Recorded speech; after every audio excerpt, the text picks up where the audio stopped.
SFI ఆధ్వర్యంలో 43వ జిల్లా మహాసభలను జయప్రదం చేయాలని కోరుతూ ఫ్లాష్ మాబ్స్ కార్యక్రమాన్ని నిర్వహించారు.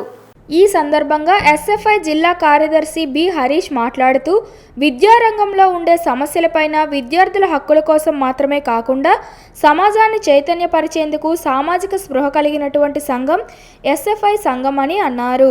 దానికోసమే మాదక ద్రవ్యాల రహిత సమాజం కోసం మహిళలపై జరుగుతున్న అత్యాచారాలను అరికట్టాలని చెప్పి ప్రభుత్వ రంగ సమస్యలు ప్రైవేటీకరణ ఆపాలని డిమాండ్ చేస్తూ శ్రీకాకుళం నగరంలో ముఖ్యమైన కోడలి వద్ద డాన్స్ కార్యక్రమం ద్వారా సమాజాన్ని చైతన్యపరిచే కార్యక్రమాలు చేస్తున్నామని అన్నారు.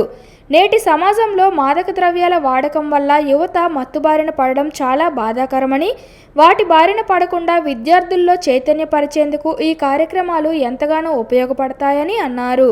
అలాగే నేడు దేశంలో కానీ రాష్ట్రంలో కానీ మహిళలపై జరుగుతున్న దాడులు లెక్కలేనివని, కేంద్ర రాష్ట్ర ప్రభుత్వాలు మహిళా సంక్షేమం కోసం, మహిళా సాధికారత కోసం వాగ్దానాల్లోనే తప్ప వాస్తవాలలో ఎటువంటి చర్యలు తీసుకోవడం లేదని అన్నారు. వీటి సాధన కోసం ఎస్ఎఫ్ఐ ఎంతగానో పోరాడుతుందని అన్నారు. ముఖ్యంగా ప్రభుత్వ రంగ సంస్థలలో ప్రైవేటీకరణలో కీలకమైనటువంటిది వైజాగ్ స్టీల్ ప్లాంట్లో 2 లక్షల మందికి ఉపాధి అవకాశాలు ఉన్నాయని, అది ప్రైవేటీకరణ అయితే యువతకు ఉపాధి అవకాశాలు నిర్వీర్యం అవుతాయని ఆవేదన వ్యక్తం చేశారు.